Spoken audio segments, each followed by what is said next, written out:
Hi, my name is Jeremy Bell, and in this video, I want to explain my philosophy of the curriculum that I have developed, which I'm calling Chromebook Experiment 1. And it's based on this concept of a mastery-based, individual-paced model.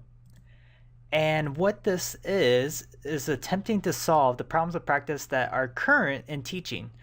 Current teaching right now, the traditional type where a teacher stands up at the front of the board and everyone is on the exact same page and assignment, is that it's always too fast and too slow at the same time. There's vast differences in ability levels in the classroom of especially 30 students, and you're always, no matter what you do, how much you differentiate, you're always going to be too fast and too slow for some students. And also a huge problem in traditional teaching is the issue of absenteeism.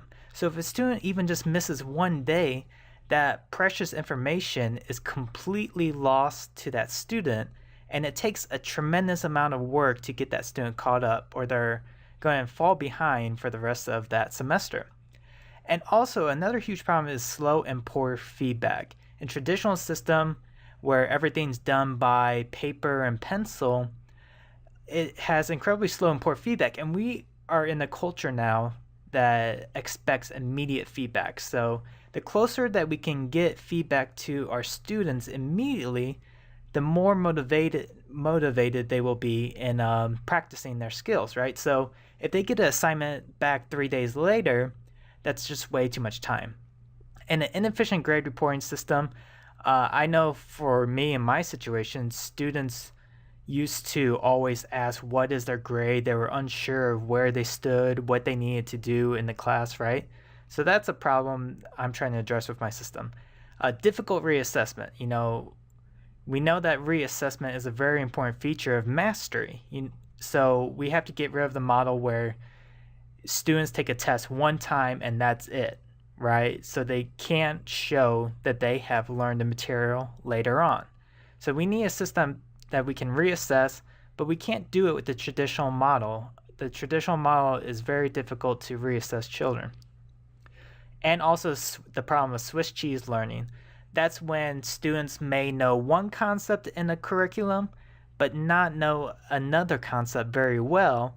So they end up going through the course and entering the next class with gaps in their knowledge. So we want to seek to eliminate Swiss cheese learning as much as possible.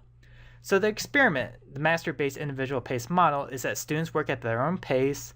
It's more flexible to absenteeism because students can now be at different places in the course. I will show you what I mean in this minute. I'll give you an example. Technology allows more instant feedback to the kids, so they can practice problems and then see how they did on the problems immediately. Instant grade reporting with technology, a real easy, efficient reassessment, and we want to ensure mastery of every concept, which we are now in the age where this is possible. So the mastery-based model means that we take a learning model that makes time the flexible variable instead of learning. So if a student needs more time to learn a particular concept, that's okay. They can take more time to learn that concept. And if a student already knows it, they can just zoom right ahead. So students do not progress until they show mastery on the learning standard. So we want to make sure that before they go on to topic 2, they have mastered topic 1. And this is especially important in linear type of subjects like math and science. Individual pace. Now is a time with technology where a teacher doesn't need to walk in the room and tell everyone to open to page 45. The teacher can now work with students where they are at, because if you have a curriculum that uses technology, then students can be at different spots in the same classroom.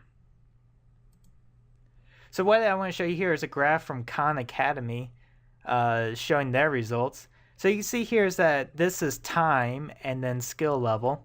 So you see here in blue, we have a student that started off kind of in the lower middle of the pack, but then they reach a point where they really start to take off, right? And we are seeing this more and more now, that where we used to write these kids off. we're like, well, they're low, so they'll always be low. But now education can be more equitable, and the students that want to really take off in their learning after they reach a point of understanding can now do it. So what I have now, which I'm going to show you in 1 minute, my Moodle site, is I have a bare bones skeleton prototype that I've been experimenting with my class for about a year and a half now. So students probably could pass the EOC. That's the big state of Washington math test where I'm teaching at. And from my results last year, I had many more students pass the EOC. Traditionally at my school, we have only about 25% of our students pass the EOC. And I think my scores were up closer to around 50 or 60%. What's missing is I'm going to start implementing some more small group activities so I can get some of that higher Bloom's taxonomy type of questions and discussion going. Some more pizzazz and less grind. I would like to add just some more flair to the lessons on the computers, and a tighter alignment and emphasis on the Common Core state standards. So what to expect with my current prototypes is, of course, complete and repeated failures, but that's okay because through these lessons learned, I can just keep on iterating for the next year and just keep making this program better and better. And what I've seen so far has been just truly phenomenal, of students that before have never done any math and are now trying their best to learn the material. And now I want to show you what I have going on with my Moodle site. So all my students, they have access to Google Chromebooks.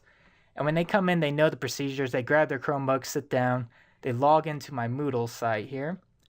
And I have all my classes here. I do some interventions, geometry, and algebra 2 currently this year.